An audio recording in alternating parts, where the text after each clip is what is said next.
Retro Hangover is supported via Patreon by listeners like you. We would especially like to thank our 16-bit tier subscribers, Lyle McCarnes and Ashton Ruby. Your continued engagement and generous donations are deeply appreciated. Thank you.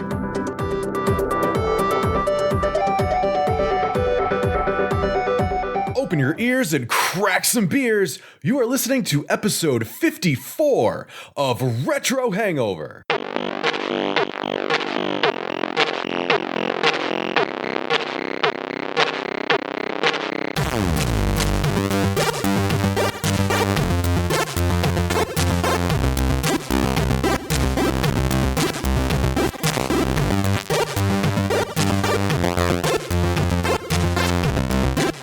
Internet, and welcome back to Retro Hangover, where we are supplying massive merriment, only minimized and muddied by mundane, mediocre makos, mandating the making of more manic man babies. This is episode 54 of Retro Hangover, which is the first episode of 2020. I am your co-host, Chris Copleen, and as always, here is your host, Shane Can't Dick Tully Dragon Koski. You know, people would think that maybe we talk about these intros before we start, but in this case, we didn't really. But this one hits real close to home. I'm going to be honest with you. To be fair, though, they do rectify this in the sequel, which I was particularly happy about. Tully is best waifu. Tully is bae. That's all I gotta say. But we'll get to that. We will, because today's episode covers the massest of effects. That's not a penis joke, is it? I mean, it's whatever you want it to be, man. In any case, yes. Yeah. Today we will be talking about Mass Effect, that extremely old game from the doldrums of 2007. But and you may be wondering to yourself, why would a retro gaming podcast be talking about Mass Effect? That only came out just a few years ago, and you would be wrong. Yeah. Just like we were wrong when we were thinking about it, and we realized, goddamn, we are both super old. It's been 13 years. No, well, not quite 13 years, but almost 13 years. Almost. That's fucking crazy. Yeah. Oh, God. In any case, before we get to the topic du jour, yes, there's a lot been going on. This is the first time I think we recorded after both holidays, because last time we recorded, it was before Christmas. So that is true. Shane, how has your holidays been? What have you been playing? What have you been drinking? Because it's the holidays. You have to have gotten drunk on a podcast called Retro Hangover. Well, I did. I think just once, because as I just said, we're old, and I can't do that more than once in a certain span of time, or otherwise I think I might just end up dying. But yeah, no, I tried out a new craft sour that I picked up actually it was a new grocery store that we got around here. It's called Lucky's Market, which evidently, according to the people working there, because we were curious, they are based out of Colorado, which is not surprising because the place looks basically like Trader Joe's. It was really cool, and they had a really good beer selection. And so this was a brand new one I'd never seen before, but it was like a sour with some raspberry mixed in there. And yeah, it was pretty good. I've really come around to the sours. I never thought I'd like them, but they've quickly become like some of my favorite kind of beers. Does that mix with the keto? No, like 0%. Oh, yeah. I'm sorry. Yeah, not at all.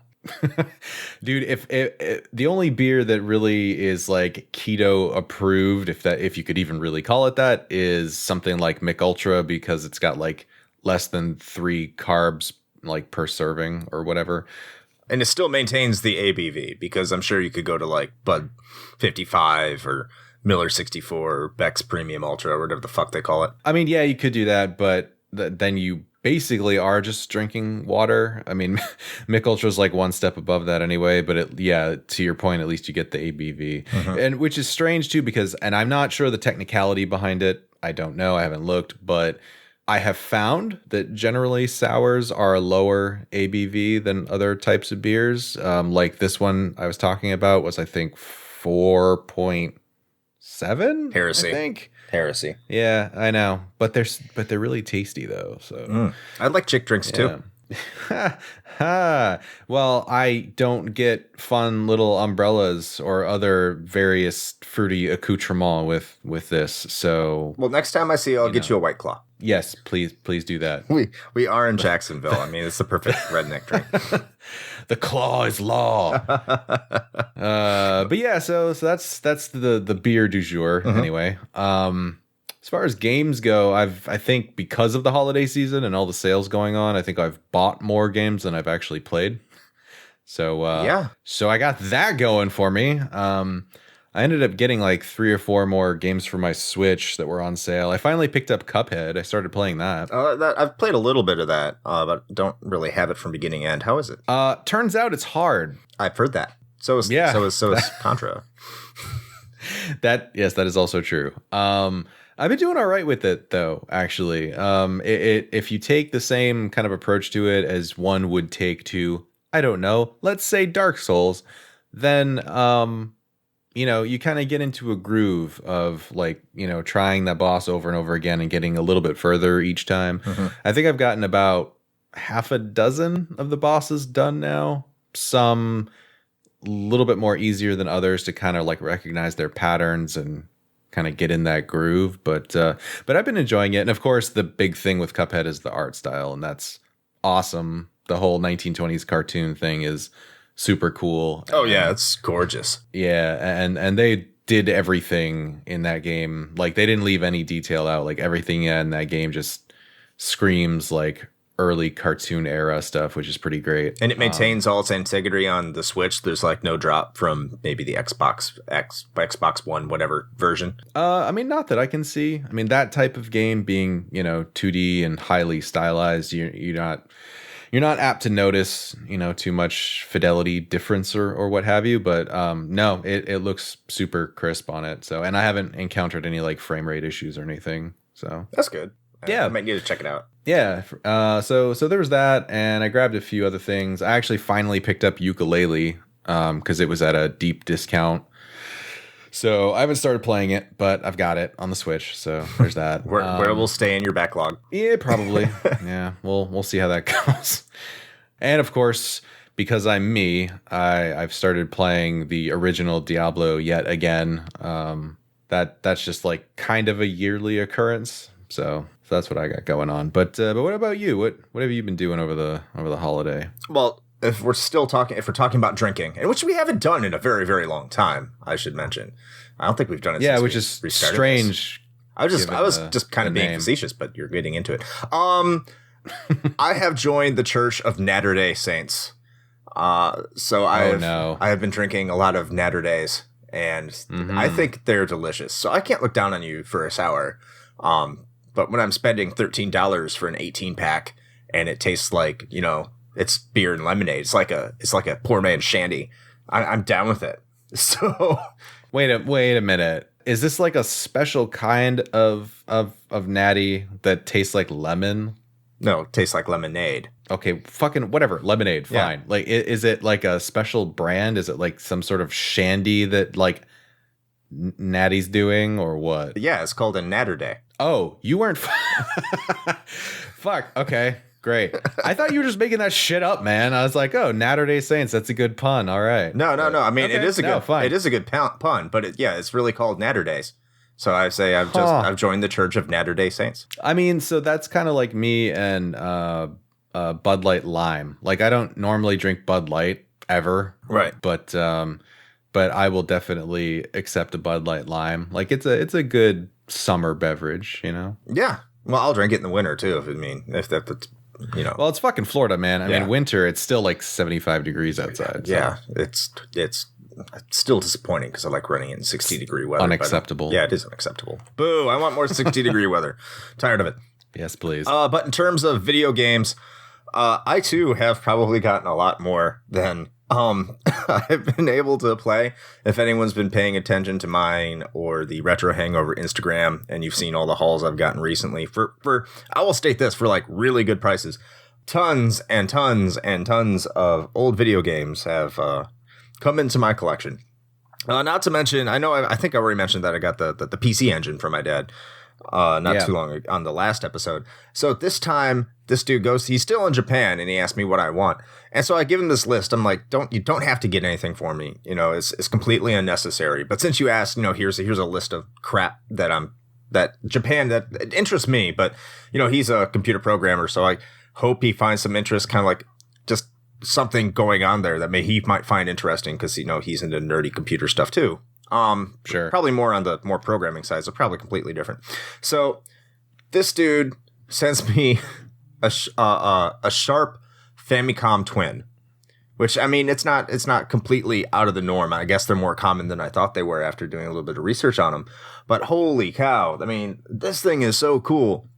And it doesn't even come, there's no mention of Nintendo at all on this system. And it's not even called Family Computer anywhere in there. I think it kind of does on the in the katakana underneath the cartridge slot.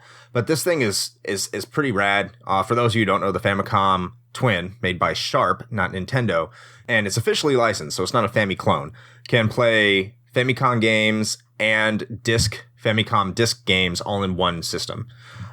So it's all in one, but I don't have any games for it yet, and nor do I have the proper power supply. So yeah, it just looks really cool on the shelf right now. It does. So fuck my wallet. So I bought a new power supply. Hopefully it'll get here soon. I'm trying to get some disc-based games. I'm looking for like Zelda 2. Well, not so much Zelda 2, but maybe Castlevania 2 and Metroid, because for the disc system, those games had save features, something that we didn't get over here in the United States. So, and you had to put everything in by password. So that's why I want to get those games for the Famicom disk system. There's a couple other games. But in terms of what I've actually been playing, not the cool shit I got, I beat The Last of Us. So rapid fire review is inbound. Is currently sitting with forthcoming. Yes, I actually put a little bit more effort into this one. I scripted it out, so it's more clean and better flowing instead of me rambling. So. Oh, great! Now you're setting the bar higher. Like now I have to actually like write scripts for mine. Is that what you're saying? You can do what you want, man. This is for me. So okay, I'll let our listeners, all two of you, decide. Not for the podcast, but for our 16-bit tier, which you can be a part of if you go to Patreon. And join the 16-bit tier, and you can get those exclusive reviews. But and so the game I'm playing right now is called Vi for the Sega CD. And I wouldn't recommend that to anybody except me. I would recommend it to me because it is an old game. It plays like an old game, but it was like released in 1994. It's a working designs game. And so like you have a lot of witty dialogue, but in terms of how the game plays, it's only like a slight evolution past Dragon Quest II. And it was released in like 1994 in the States, 93 in Japan. So you're not even getting as complicated or as in-depth as like Final Fantasy IV. And it's a game released like 3 or 4 years after it. So again, great. I love it. It's very grindy. It's very, very old school, monotonous, tedious gameplay. And that's why I say I wouldn't recommend it to anyone but me. Or Working Designs fans that need to play every Working Designs games. Because I know you're out there, because if you weren't, I could be able to get Magic Knight Rayearth for less than $400. So, yeah, he's talking to all 4 of you out there. No, there's more people who like Working Designs than 4 people. And like I said, that's why Magic Knight Rayearth is $400, and Dragon Force is over $100, and Albert Odyssey is over $100, and you guys need to stop buying that game so I can get it. I'm sorry. Yeah. All right. And that's all I have. But in any case, we're rambling on about retro video games on a retro video game podcast. So we should be not allowed, because we are only going to be talking about one retro video game in particular today. And that retro video game is called Mass Effect. Yes, ladies and gentlemen, we will say it again. This is retro. Just think about it. This is a 13-year-old game. It's very exciting. Like, I'm so excited to talk about this, and I'm very unexcited realizing that I am becoming an old man. But in the meantime, Shane, please give us the brief history of this fantastic game.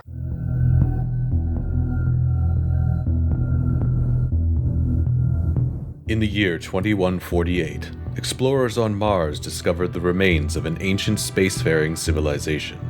In the decades that followed, these mysterious artifacts revealed startling new technologies, enabling travel to the furthest stars.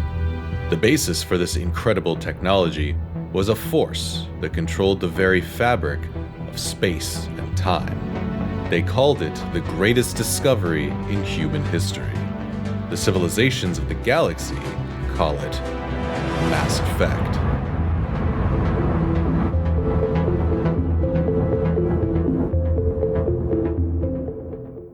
Developed by BioWare of Jade Empire and Knights of the Old Republic fame, and published by Microsoft Game Studios, Mass Effect is a sprawling single-player action RPG set in a future where mankind has stumbled into becoming the newest member of the galactic community. The game is set in the Milky Way galaxy during the year 2183, where interstellar travel is possible due to mass relays, monolithic devices believed to have been constructed by a long-extinct race known as the Protheans. A conglomerate body of governments known as the Citadel Council controls much of the explored galaxy, tasking itself with maintaining law and order among the diverse alien races. Players assume the role of Commander Shepard, a Special Forces graduate and first human candidate for the Special Tactics and Reconnaissance Force known as Spectre. With permission from the Citadel Council, Spectre agents are allowed to operate outside of the law, when necessary in order to protect the galaxy. Given a mission to retrieve an unearthed Prothean artifact, Shepard and his squad board the SSV Normandy and travel to a human colony on the planet Eden Prime. After surviving a surprise attack by a sentient race of machines known as the Geth, Shepard and company quickly discover that there is much more at work than first thought. What follows is a story of treachery, uncertain alliances, and impending galactic catastrophe. Pre-production of Mass Effect began in 2004 under the supervision of Casey Hudson, who had previously acted as director for BioWare's 2003 RPG hit Star Wars: Knights of the Old Republic. Since the roughly 130-person development team already had experience working with the Xbox, the decision was made to develop the game for its successor, the Xbox 360.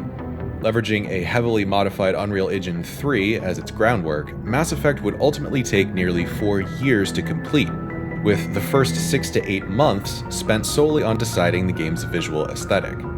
Mass Effect was, from the beginning, envisioned as the first entry in an expansive trilogy. With this in mind, the team wanted to ensure a considerable technological basis to work off of, helping to shorten the development cycle of future sequels. Additionally, BioWare placed a priority on the player controlling a fully voiced central character, rather than the more standard blank protagonist typical of many previous titles. This, in conjunction with the myriad branching dialogue options and painstakingly detailed lore, would help to fashion an immersive universe that would be the backdrop for the team's intended trilogy. BioWare drew inspiration from many different places while crafting the atmosphere and artistic style of Mass Effect, including films such as Star Wars, Alien, Star Trek II: The Wrath of Khan, Blade Runner, Starship Troopers, and, especially, and surprisingly, Final Fantasy: The Spirits Within. To fully realize this universe they wanted to build, the team brought in Jack Wall, responsible for the Jade Empire soundtrack, as the main composer for the game's score. Provided with a clear direction from Hudson, Wall would go on to craft 110 minutes of 80s synth meets sweeping orchestral arrangements that would ultimately garner several Best Original Score awards. Mass Effect was officially announced at the XO5 trade show in Amsterdam on October 4th, 2005 as an Xbox 360 exclusive. A demo would be shown at E3 in May of the following year, with several other appearances at various conventions and conferences prior to release. The game would be made available in North America on November 20th of 2007. Perhaps unsurprisingly, the game's critical reception was overwhelmingly positive, with its original Xbox 360 version's Metacritic score sitting at a lofty 91%. The general consensus from most media outlets praised the game's story, writing, and character development, while identifying the combat and vehicle navigation as its weakest points. In the United States, Mass Effect debuted at number 6 on the NPD Group's video game sales charts for November of 2007, with sales totaling 473,000 units. proceeding to sell over 1 million copies within the first 3 weeks of availability. The game would go on to spread far beyond just the mainline titles in the intended trilogy, spawning everything from comic books, novels, board games, action figures, and spin-off mobile game titles to even a 4D amusement park ride at California's Great America in Santa Clara. And that is your brief history of Mass Effect.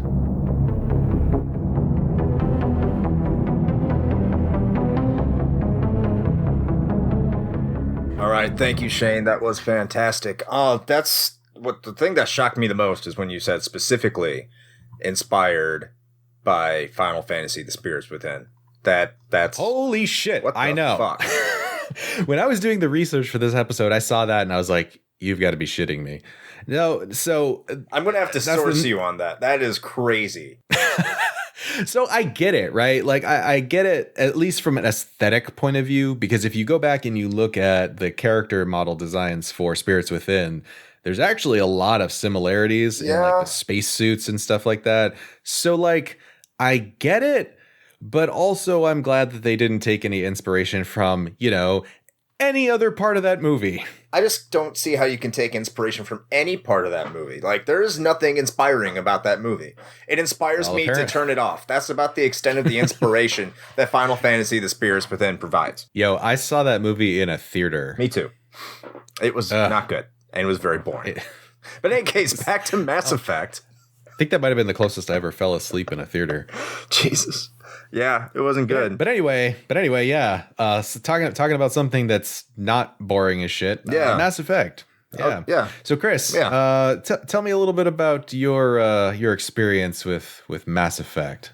Okay. So I can't remember exactly when I bought it. I think it was in 2008, mid 2008. It wasn't new, but it had been out long enough for it to have a good discount as a physical copy for the 360. I didn't know if it was out on. It had to have been out on PC because like a PC version came out a month later. But I've never really had a gaming PC with current games like ever in my life, really. So I got it for the 360. I think I got it off eBay for like $20, less than that, maybe 15, because I was just hearing nothing but good things about it. Now keep in mind, I'd never played Knights of the Old Republic 1 or 2, never played Jade Empire. And my previous experience, I didn't even know it was a BioWare game. I didn't know that BioWare was made games like the Forgotten Realms series on the PC, like Baldur's Gate and the Neverwinter Nights and Icewind Dale, which are games I enjoyed but didn't love. So I get this game and I put it into my Xbox 360 and I start playing it. And I think I'm playing a third-person shooter straight up. That's the game I think I'm about to play. And so I go into the game with that expectation because I'm used to Gears of War. That's why I got a 360. And you and everybody else. Yes. And I was very frustrated and turned it off and thought it sucked. I thought it was a shitty game, because I didn't understand, like, it was an RPG. I didn't understand what you were supposed to do. So a couple months later, I go back to it because I keep on hearing all these good things about it. And after I figured out how the game was supposed to be played and what the idea was behind it, I absolutely fell in love with it. Maintaining my interest throughout the entire series and eventually being probably my favorite trilogy of video games ever made. But it took me a while. I originally did not like Mass Effect. I originally hated it because I thought it wanted to be a third-person shooter and thought it was a completely shitty third-person shooter. Well, I mean, I guess if you're going into it with that expectation, from like a Gears of War angle, then I could totally see how you'd be disappointed because, like, I mean, at the end of the day, like, real talk, Mass Effect is kind of a shitty third-person shooter. No, it's not kind of a shitty third-person shooter. It is a shitty third-person shooter. But that luckily is not why we all love it so much, thankfully. Right. Yes. Because there's a lot of things that it's got going for it that sort of overshadow the fact that the combat is sort of garbage. But okay, so you came to it like a little bit later. Yeah. I came to it a lot later, actually. As we were prepping for this episode, surprise, I went back and looked. Yeah, I know. That's just how I roll, man. It's the Shane. It's the Shane theme. It really is, but also, I didn't own an Xbox or a PlayStation around that time at all. Like, I didn't pick up a 360 until several years, like actually towards the latter quarter of the life cycle of the console. Right. So I wasn't there at the beginning. In preparation for the episode, I went and took a look just to see, because I own them. I own Mass Effect 1 and 2 on Steam. That's where I played through both of them. And according to Steam, I played it in 2016. So about, well, a little over 3 years ago now. You probably played it more recently than I have at that. Yeah. Yeah. Well, yeah, I would figure. Yeah. It seems like you got there a little bit closer to when it actually came out, but yes. But yeah, so 2016. So it was definitely a lot later. And same sort of thing as you, right? Is I had always heard people raving about, Mass Effect as a series, because at that point it, at 2 had at least already come out. I don't remember when 3 was released, but 2012 or something. Okay, so then yeah, so it had actually already been a trilogy for a while. Mm-hmm. And so there were several people I knew that were super into it and own, N7 hoodies and all that shit. And I never got into it. And then finally there was some Steam sale where I picked up 1 and 2. I would have got the whole trilogy, but 3 is not available on Steam because of the Origin store. Yay. But I at least got 1 and 2, and I played through the first one, and it took me about, at least according to Steam, it took me about 42 hours to complete that game, which seems to be about on track, because the general consensus from what I saw amongst reviews and things like that was you could get it done somewhere around 30 to 40 hours, which, in terms in the pantheon of like character RPGs like this, surprisingly, that's actually kind of short. Oh, that's a really short game for even what BioWare was doing. Right, yeah, because I don't have any like exact numbers for something like Knights of the Old Republic, for example, but just anecdotally, I am pretty sure I spent more than 40 hours playing through that game. If not at least through the first playthrough. I mean, that was a game, one of the very few, I might add, that I actually played through from start to finish twice, just so that I could see like the other half of the dialogue options. Mm-hmm. Yeah, like Mass Effect. I mean, you look at a game like Dragon Age Inquisition, which took me, I put over 100 hours in that game. I think that was just through one character. I put at least over 90 just in one character. And now if I go back, if I look at Mass Effect, I probably did put about, 40, 50 hours into it, probably more towards the 50. But that's just because I went to every planet. I rode around the Mako like I was joyriding. I took my time. This was really a time that I was kind of getting back into gaming. I wasn't really into it like I am now. I was really a casual gamer. I didn't have a retro game console in my house other than my PS2, but that wasn't retro at the time.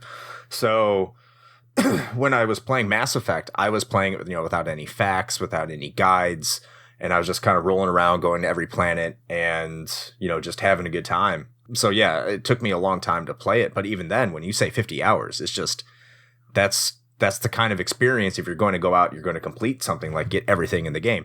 That's kind of where you want it as an adult. That's perfect. Oh yeah. No, I think, and I put this in our show notes, but I truly believe that Mass Effect, and not necessarily just the first game, even though that's what we're focusing on for this episode, but just the trilogy in general, because much like Indiana Jones, we don't recognize that a fourth one exists. Right. It really is sort of like peak BioWare. Because this is everything that BioWare was, and I'm using the past tense for a reason, was known for, which is excellent storytelling, like immaculate world building. Like when I said in the history that it was painstakingly detailed, I am not fucking kidding. Like if you haven't played Mass Effect, then you know it's sort of hard to really express just how in depth all this is, but I mean, everything from side conversations that random like NPCs in, the Citadel have, to descriptions of items, to the codex that you have of all of the lore and backstory on all the characters, which, by the way, is all fully voiced, which is insane. Yeah. The amount of voice dialogue in this game is bananas. Especially for an Xbox 360 game. I think it was only one disc. Yeah, it's just one disc. Yeah, I don't know how they even managed that one. But it really is just it's the culmination of sort of, I guess you could call like the BioWare formula, because you hadn't experienced it before you jumped into Mass Effect. Right. But this is something that they had kind of been building as their kind of their credo going forward of how they construct these sprawling RPGs. Knights of the Old Republic 1 and 2, more so 1 than 2. Right. And like Jade Empire, like we mentioned, things like that. This was really the refinement of everything that they had done in those previous games. And I would probably argue that Mass Effect 2 is probably like the actual peak of, I would agree, of their kind of formula. Yes. But Mass Effect, the first one, was definitely a huge step in that direction. Oh, there's a lot of things in Mass Effect 1 I liked more, especially when it came to character customization and how they leveled up.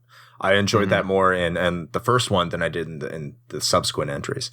Right. But I think the other thing that really lends itself to world building is you think about, they had Knights of the Old Republic, and you can take liberties, and from what I understand, they took a little bit of liberties with the Star Wars license. But you can't go completely hog wild with it. It still exists in a universe that you're part of. So you do have to pay respect to a lot of those universal rules. So Mass Effect, they built everything from scratch. And the thing you could really appreciate, or I can really appreciate at least with how Mass Effect did things, is that it was immersive. So even though there's a lot of things in there that you may sound confusing, you don't get confused because they do a good job of explaining it through conversation and exposition.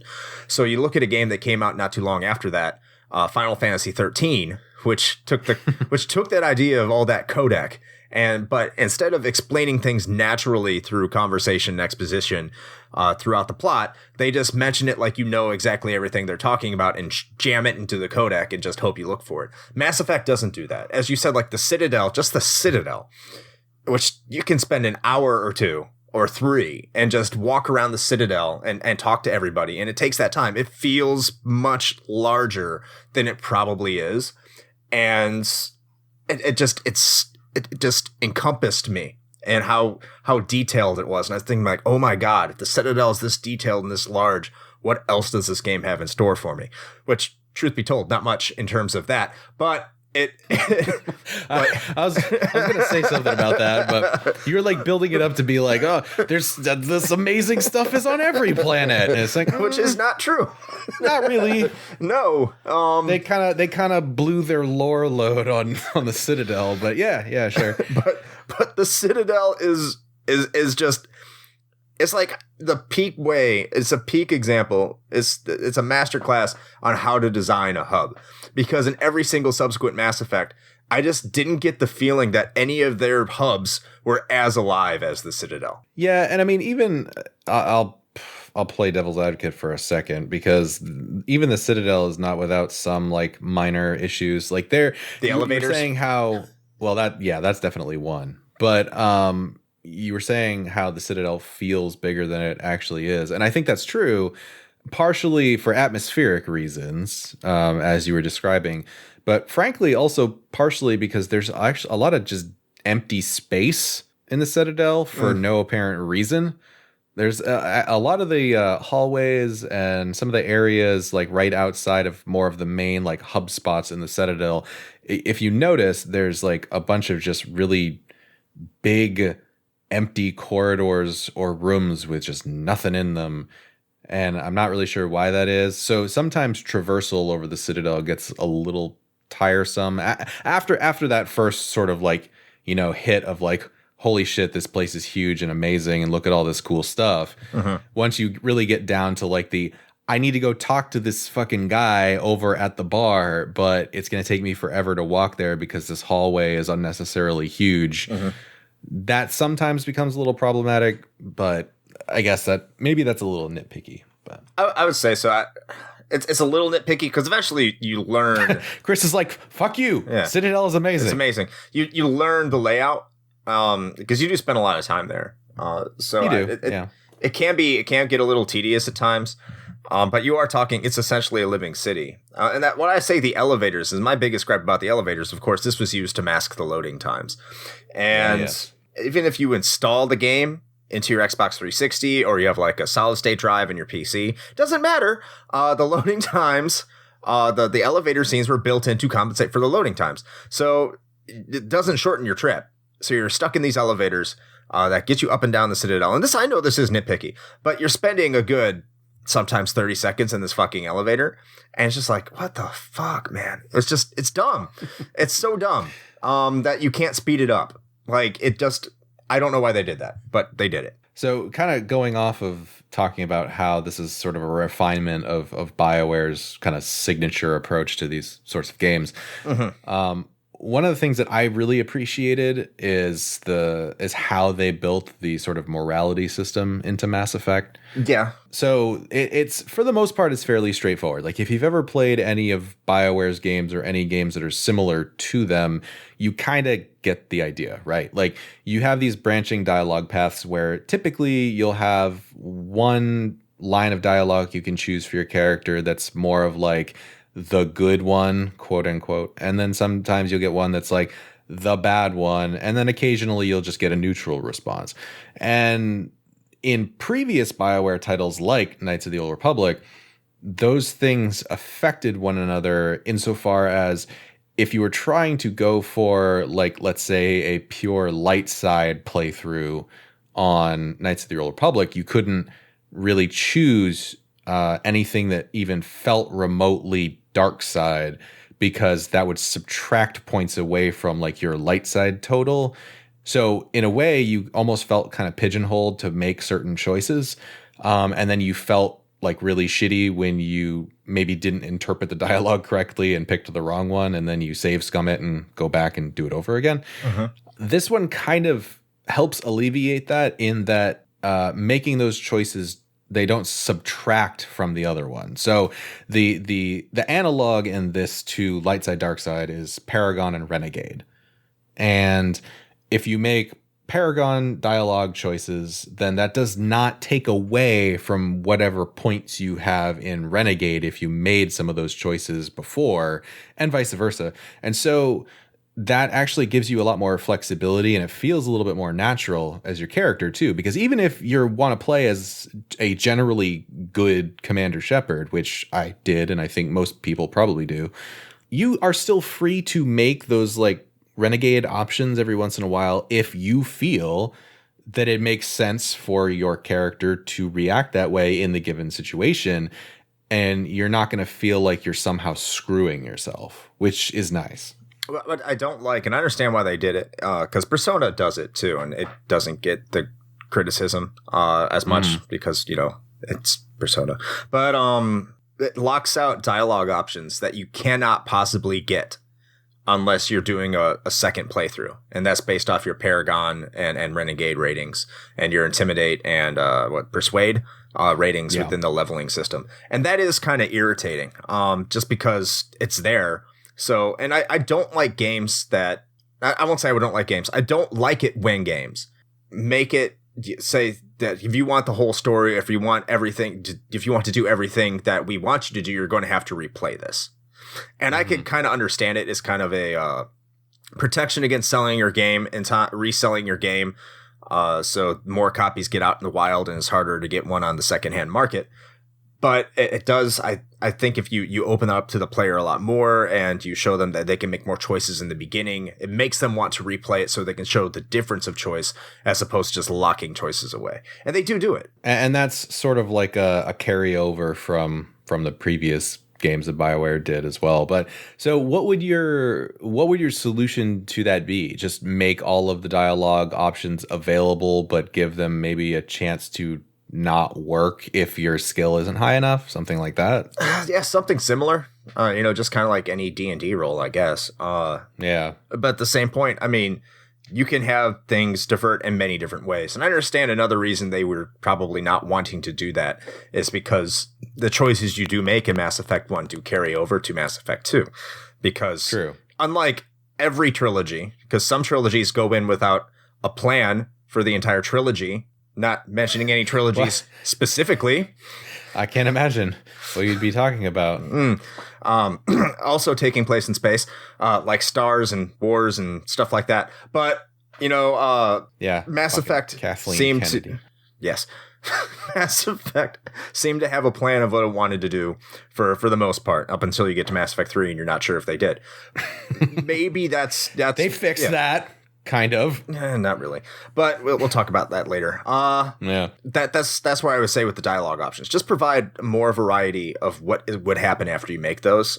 Because that still does incentivize the player to go back and make different choices and see what the end result will be. As long as there's a definitive result or even there's slight deviations in that result, I think that they're, especially the crowd they're appealing to, they would appreciate that. No, that makes sense. And the cool thing with the dialogue system in this game is that unlike some other titles that have tried to do a very similar thing to this over the years, where you kind of realize that the choices are more of an illusion of choice than anything, where eventually you're just going to get funneled back to the same exact outcome no matter what you do. And it's just like one or two throwaway lines of dialogue that change in the interim. This definitely does not do that, in that there are very significant things that can change depending on the options that you choose. And it's not just whether you decide to be a paragon or a renegade, but it's also how you react to certain situations that may get characters killed or may completely change the course of, a quest that you happen to be on that will, affect things later on down the line. So there are actual stakes to the choices that your character will ultimately make, unlike a certain new movie that also happens in space that just came out recently, where there were no stakes and nothing changed and it was 100% predictable. Yeah, I mean, the one that sticks out to me the most is the Rachni decision, because by most RPG standards, especially for traditional kind of Japanese RPG player, because this was really my first Western RPG I really took a lot of interest in. So you have the Rachni. Rachni are bad. You're supposed to kill Rachni. And then you get the choice of whether or not you want to save them. And you can actually make that decision. You're like, this isn't really going to make any sort of impact. And it doesn't really make any impact for Mass Effect 1. But it does make an impact in the later games, if I recall correctly. You can't get a certain ending in Mass Effect 3 unless you save the Rachni in Mass Effect 1, or at least it's easier to do so. Which is crazy, by the way. Yeah, it's just nuts. Again, like you said, that's what you get when you plan out the trilogy ahead of time. You can make those sorts of long-term decisions. Right, and it's amazing. But what we do need to talk about is need to talk about combat. And do we though? Planet exploration. We need to talk about the gameplay, man. I think we can agree that the plot and the world building and the dialogue trees and everything like that is fantastic. But there are some flaws that do need to be discussed. Okay. What we have to touch on one thing though before we jump into the swamp that is the combat, which is probably the most important question. Are you an Ashley or a Liara kind of guy? Ashley. Really? Yeah, it's not even a question. It wasn't even a question for me. I was Liara, 100%. I don't know, man. I didn't want to choose the Inkling's stepmom. I don't know, man. It's just something about those head tentacles. You know what I mean? Maybe they could rap forward. You don't know. Yeah. Well, Shepard fucking knows. Let me tell you. I'm sure. But you can also be a Kaiden person too if you had a FemShep. That is true. Yeah, I never did a FemShep playthrough, so I didn't make those decisions. But yeah, and the romance options in the first game, and of course this was a big deal at the time, and then they expanded upon it in the sequels for sure. But it was more or less kind of relegated to basically two choices, I think, right? Because there was one exclusive depending on whether you were a male or female Commander Shepard, and then there was the character that kind of swings both ways, which is Liara. So they expanded on that in the future installments, though, where I think you got something like half a dozen options per type of Shepard.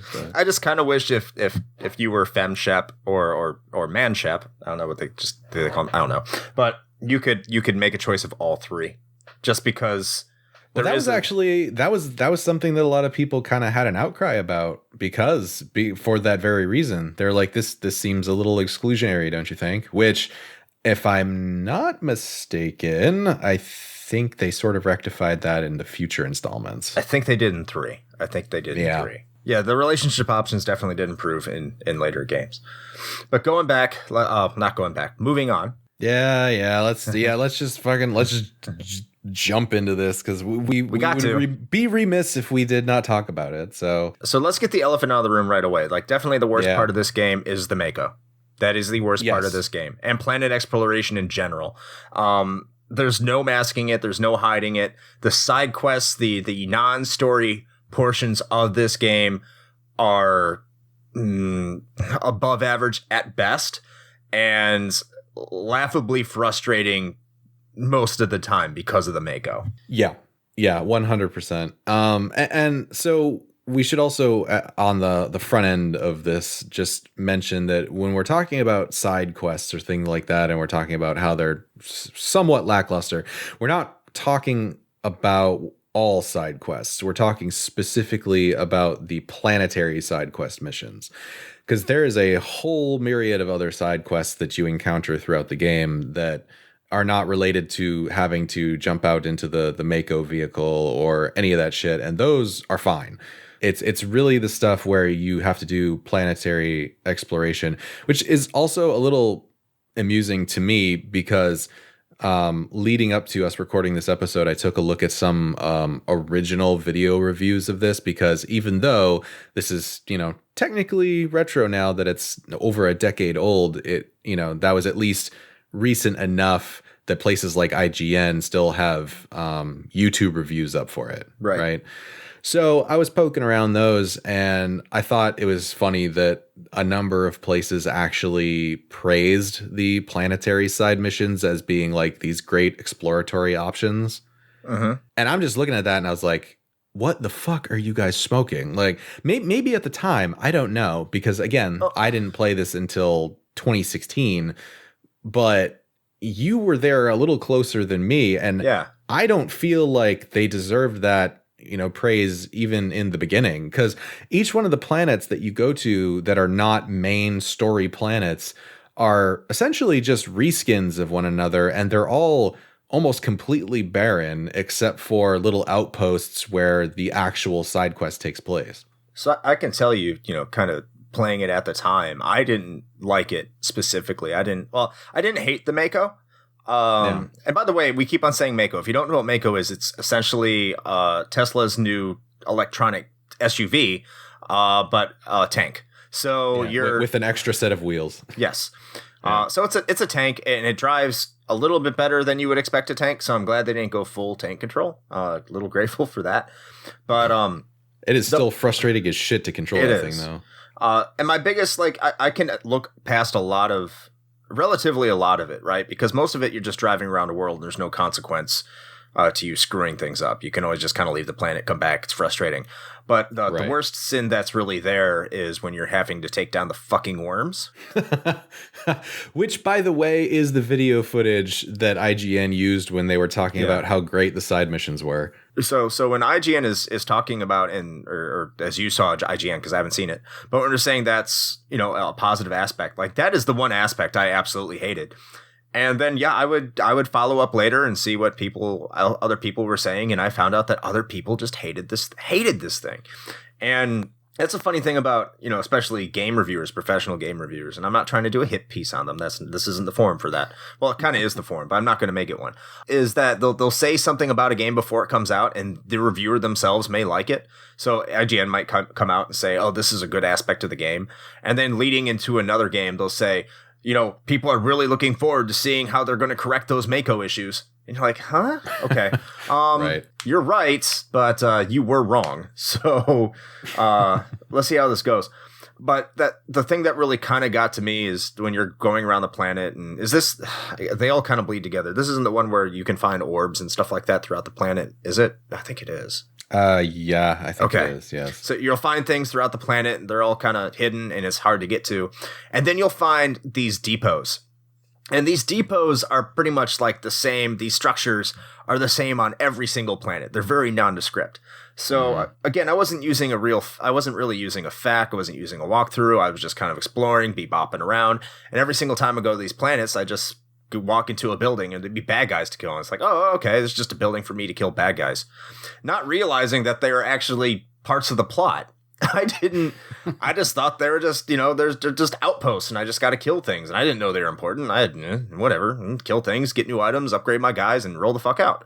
Just cool little things on the planet. And no, these places actually contribute to the world building.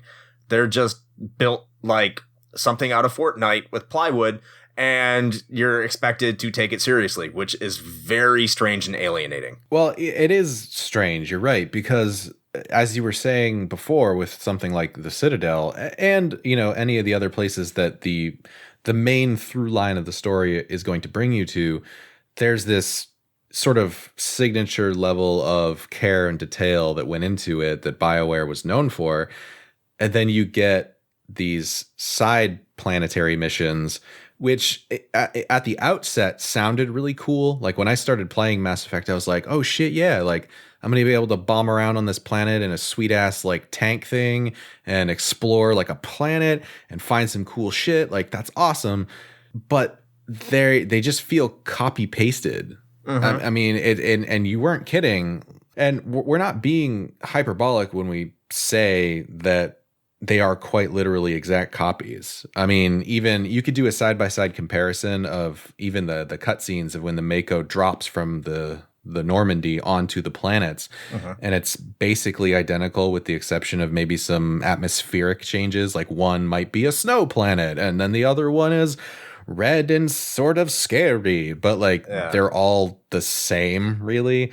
And that's kind of a bummer because the Mako missions get super tedious really quickly. And then if you're anything like myself or Chris, where we want to see everything and do everything and complete all of the objectives that are available in the game, you are going to have to spend a lot of time driving aimlessly around barren planets. Yeah, and it's like you said, it's entirely consistent. The environment is 100% consistent amongst the planet. So there's no oceans on these things. It's just rock if it's rock, or if it's just grass if it's grass. Like they almost feel like an afterthought. Like the team put so much time into like the main plot areas that they wanted to have this other stuff, but they just didn't have the bandwidth to flesh them out or something. Maybe the time, the budget. Because I mean, if you're starting in 2004 and you wrapped it up in 2007, I mean that's.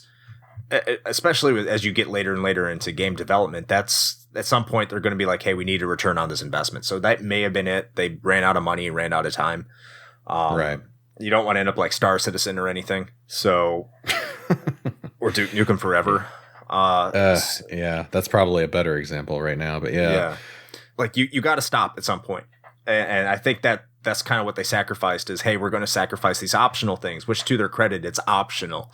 You don't have to do them, but they do add a lot to the world building and to the lore and kind of what's going on throughout the universe and the inner political opinions of everything that's really going on.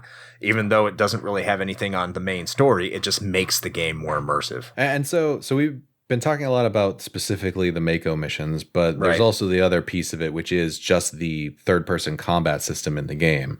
So there were some things that I kind of noted about how I felt about it when I had played through it, and I think this is some shared sentiment among most people. Uh-huh. First of all, you brought it up right away. This combat system is 100% a product of the time period in which this game came out. Because if you were around at this time and you were old enough to sort of be cognizant of, sort of the trends that are going on in gaming, third-person cover shooters were the goddamn hotness in like the early to mid 2000s.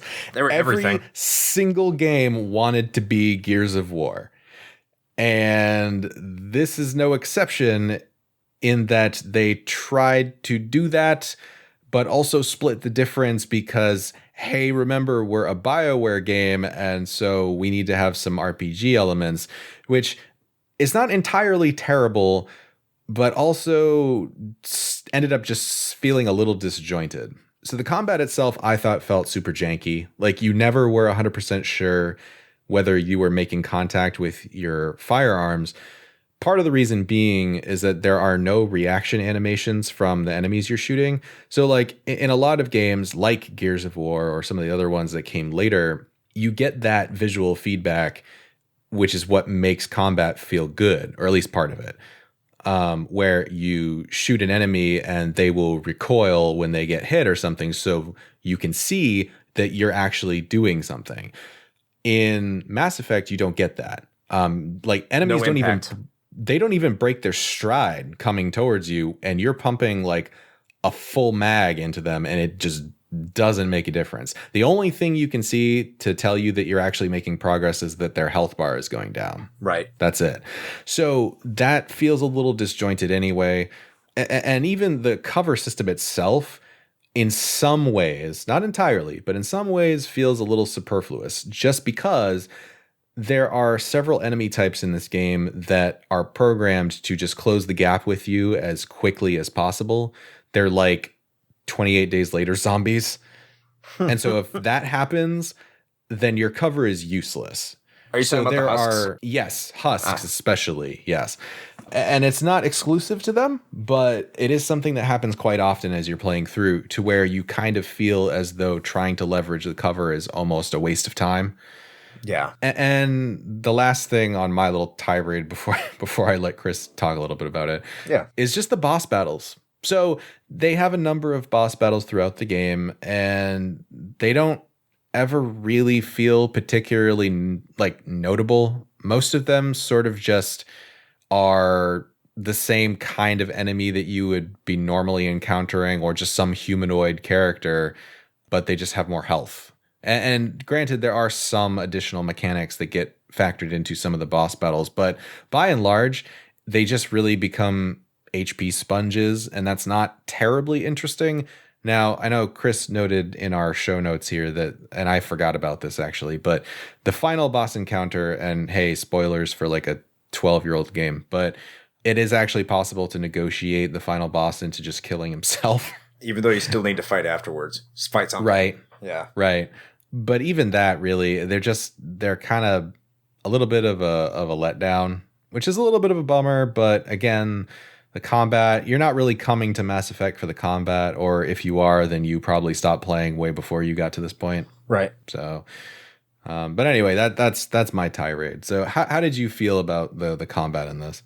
Well, like I said, and I think you put it perfectly, and that's the reason I put down the game initially, is because I went into this game thinking it was going to be Gears of War with RPG elements, but I realized it was an RPG with Gears of War elements.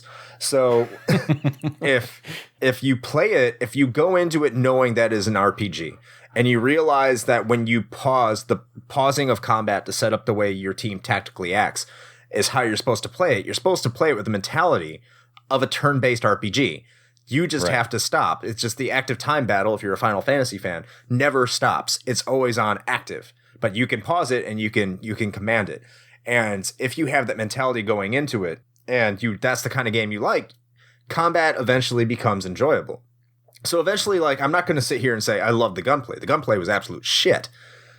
But in terms of some of the things you could do, and it's not perfect, but it's definitely enjoyable when, especially if you're playing like as a Vanguard or a Sentinel or an Engineer, or you take along, I think Liara is the one that has a lot of magical skills, and you use those and you apply them the way you can. Like you lift up an enemy through one of your telekinetic abilities, and then you just start waylaying on it with bullets.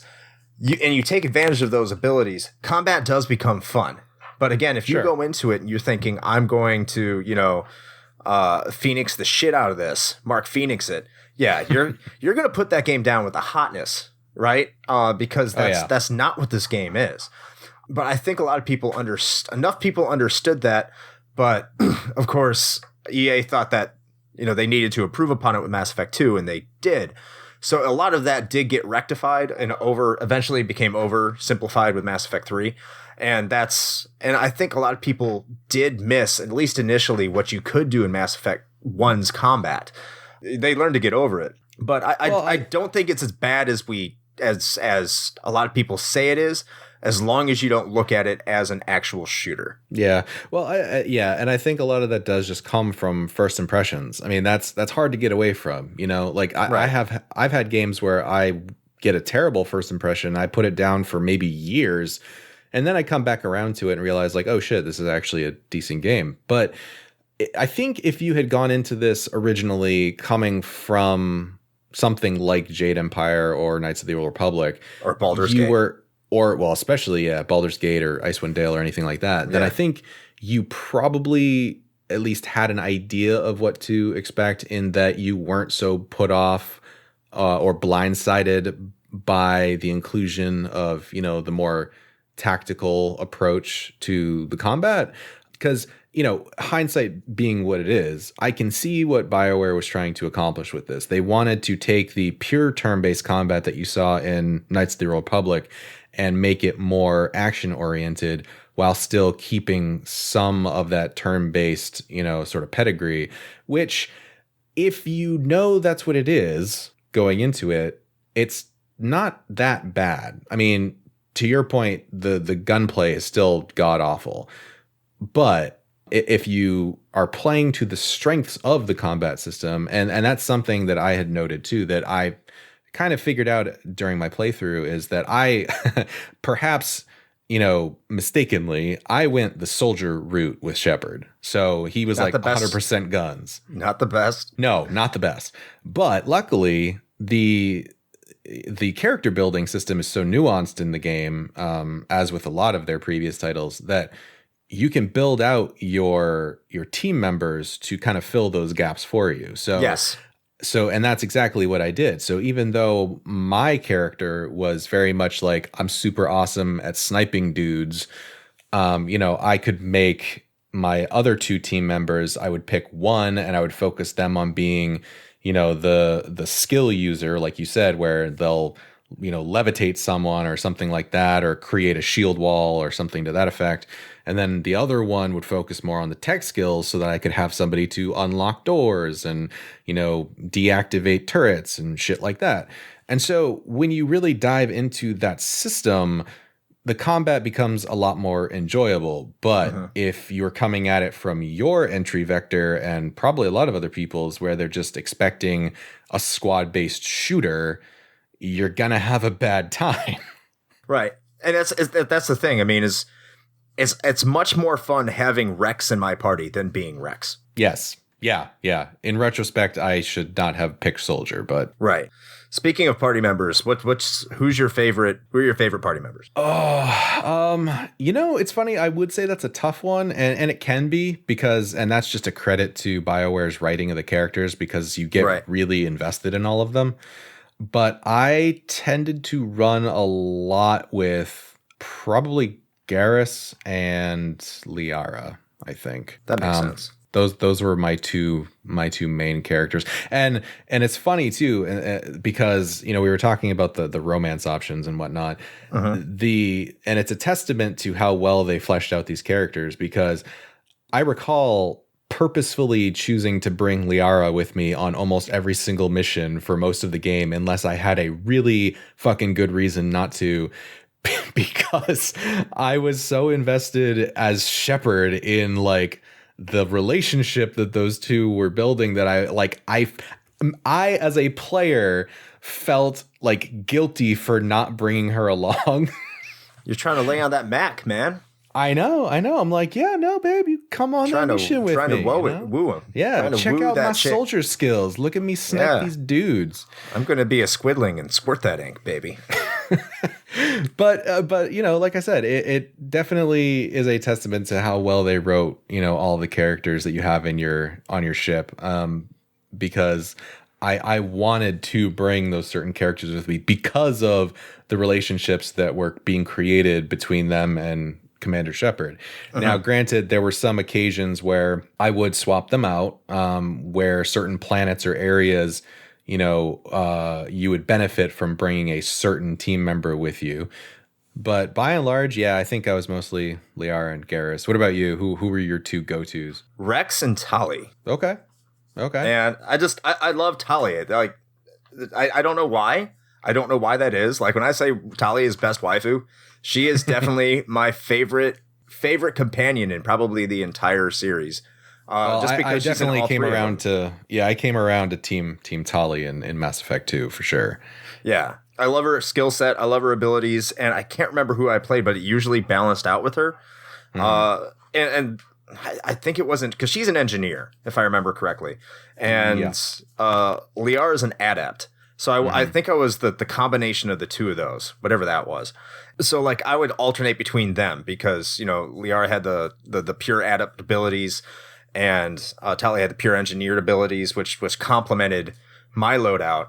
And then, of course, Rex was the soldier, and I could just have him wreck shit, which is an appropriate name. But I didn't like Caden or Ashley at all. Like, they were never in my party, even though that was my romance option. I did not care for the humans. Maybe that's just because I'm a high fantasy dork, and I don't care about putting humans in my actual party. So that's possible. Yeah. Like, even when I play D&D, I'm never a human. I'm always like I'm a tiefling because they're very strange looking and odd. So like I have no time for humans in my party. Yeah, I mean, I end up playing a variant human a lot, but that's just because I'm a filthy min-maxer. But it is what it is. It is what it is. Yeah. So briefly, graphically, do you think this game still holds up? Because I actually think it does. I actually think it. I mean, you could tell it's dated, but I think it holds up better than Andromeda. Well, yeah. I mean, if that's the bar you're setting, then fucking yes. But no, I still think it does. I mean, looking at it now, it is 100% a early to mid 2000s ass looking game for sure. But yeah. The thing that it's got going for it that, Andromeda, for example, 100% does fucking not is the facial capture.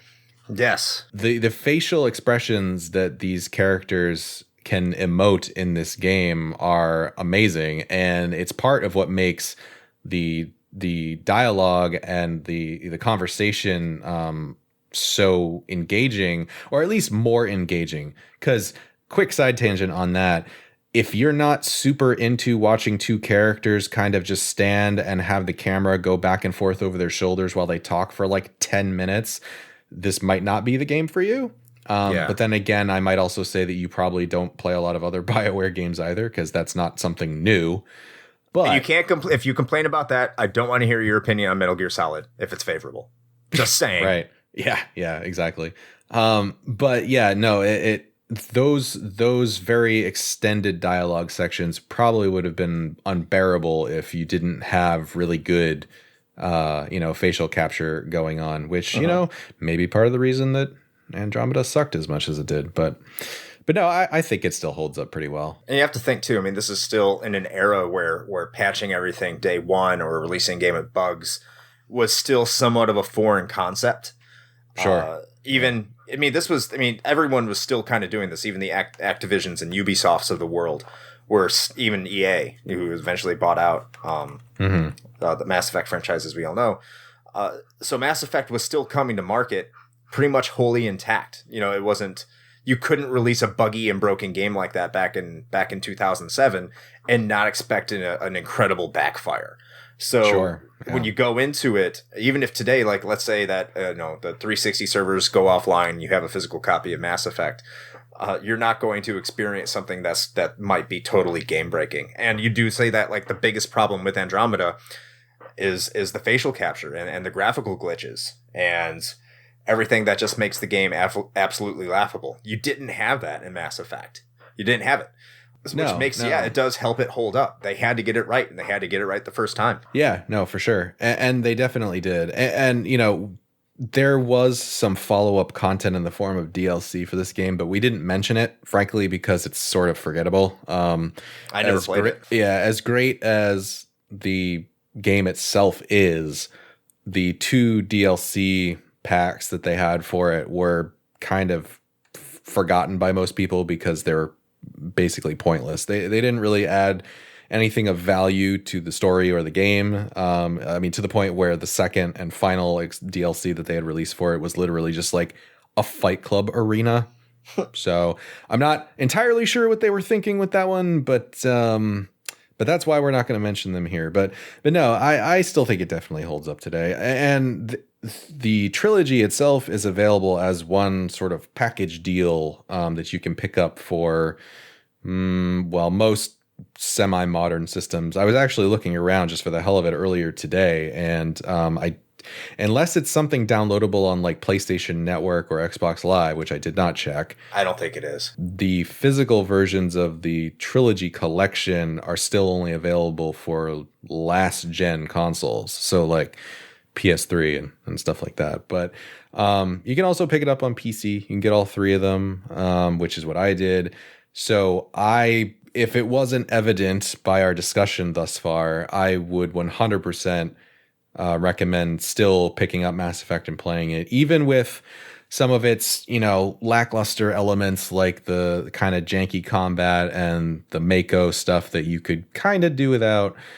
The story and the universe that BioWare built with this game and the subsequent sequels is something that you would be doing yourself a disservice to not experience.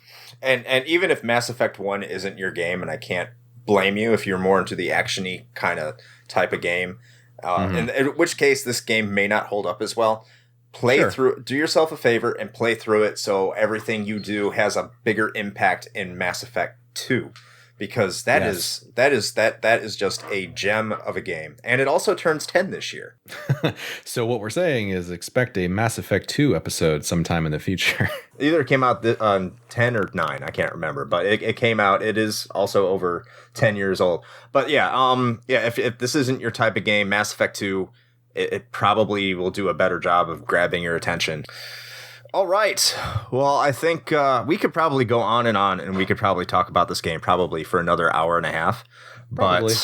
But we don't want to do that for the sake of Shane's editing madness. So I think this is about a good time. And to wrap this up, and when I say that, I'm just going to say the soundtrack in this game is also amazing, probably amongst the best ambient soundtracks ever made. But I don't think that you really need to say much beyond that. Just go listen to it. Shane, do you have any interjections on that? Not really, except that in recent years, I've gotten more of an appreciation for synthwave stuff. And because that was incorporated into this soundtrack, I would highly recommend it. I'm sure you can go check it out on YouTube or something. It's worth a listen. I mean, hell, if for nothing else, it probably works as really great like work or study background music. Just go to the Planet Select Screen or Universe Select Screen. You'll just get a taste of how excellent that is if you haven't already played this game. But in any case, you can find us all over the interwebs. Shane, do you mind telling us where we can be found? Sure. If you would like to track us down on the internet, you can do that a number of ways. Best vectors to find us, usually Facebook or Instagram. We're on there more often than not. We are also on Twitter. You can also send us an email if you'd like to do that. You can reach us at podcast@retrohangover.com. We also, as we mentioned at the beginning of the episode, have our Patreon going. So if you like what we're doing here and you'd like to support us, we would, of course, love that. And you can check that out by going over to bit.ly/RHPatron.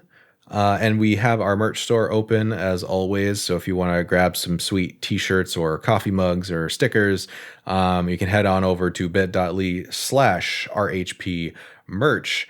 And last, but I believe not least, because I always forget to mention it in the previous episodes, we do have our stream Sundays on Twitch. So Chris and I usually alternate as we can, but typically we are on 9 p.m. Eastern Standard Time on Sundays, and we will be playing either a thematically appropriate retro game or something having to do with one of our more recent episodes.